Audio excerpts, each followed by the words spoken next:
നമ്മുടെ ഇന്ത്യൻ പ്രധാനമന്ത്രി ഈ ടയോട്ട കാറിലാണ് വരുന്നത്. നിങ്ങൾ കണ്ടു കാണാം. അദ്ദേഹത്തിന് ഇന്ത്യൻ സംഭവമായ നേരത്തെ, അതായത് വളരെ നേരത്തെ അദ്ദേഹം ഈ പറയുന്ന ടാറ്റ സഫാരി ഉപയോഗിച്ചിരുന്നു. പിന്നെ അതിനൊക്കെ മുമ്പ് ഇന്ത്യൻ പ്രധാനമന്ത്രിമാർ ഉപയോഗിച്ച അംബാസഡർ കാറാണ്. അപ്പം നമുക്കത് കാണാൻ സാധിക്കും.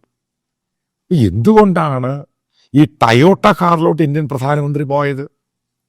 ഇന്ത്യൻ മാനുഫാക്ചേഴ്സ് ഉണ്ട്, അവരുടെ കാർ ഉപയോഗിക്കുകയാണെങ്കിൽ അത് സോഷ്യൽ മീഡിയയിലും വരുമ്പോൾ ഇന്ത്യൻ പ്രോഡക്റ്റിന് വലിയ പ്രാധാന്യമില്ല ഉണ്ട്. എന്തുകൊണ്ടാണ് ചെയ്യാത്തത്? Security issues. ഇതേപോലെയുള്ള ബുള്ളറ്റ് പ്രൂഫ് കാറൊക്കെ ടാറ്റയാണെങ്കിലും മഹീന്ദ്ര ആണെങ്കിലും അവർക്കൊക്കെ ഉണ്ടാക്കി തരാൻ പറ്റും. സിമ്പിൾ ചോദ്യമാണ്. അതായത് ഇനി ഇംഗ്ലീഷ് പഠിക്കേണ്ട, പക്ഷേ ഇംഗ്ലീഷ് മീഡിയത്തിൽ പഠിച്ചവനാണ് പറയുന്നത്. അതും ഇംഗ്ലീഷിലാണ് പറയുന്നത്. ഇംഗ്ലീഷ് പഠിക്കേണ്ട, ഹിന്ദി പഠിച്ചാൽ മതി. അതുപോലെ കരുതിയാൽ മതി.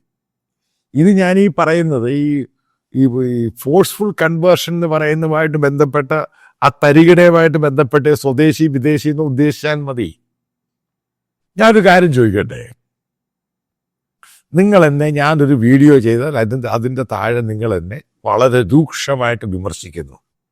ഉറപ്പായിട്ട് ഞാൻ ഉപയോഗിക്കുന്നത് അമേരിക്കൻ പ്ലാറ്റ്ഫോമായ ഗൂഗിളിൻ്റെ യൂട്യൂബാണ്. എഗ്രീഡ്? അതിന് നിങ്ങൾ ഉപയോഗിക്കുന്ന പ്ലാറ്റ്ഫോം ഏതാ? നിങ്ങൾ യൂട്യൂബ് ഉപയോഗിക്കുന്നു, നിങ്ങൾ ഐഫോൺ ഉപയോഗിക്കുന്നു, നിങ്ങൾ ആൻഡ്രോയിഡ് ഉപയോഗിക്കുന്നു. ഇത് ഏത് രാജ്യത്തിൻ്റെയാ?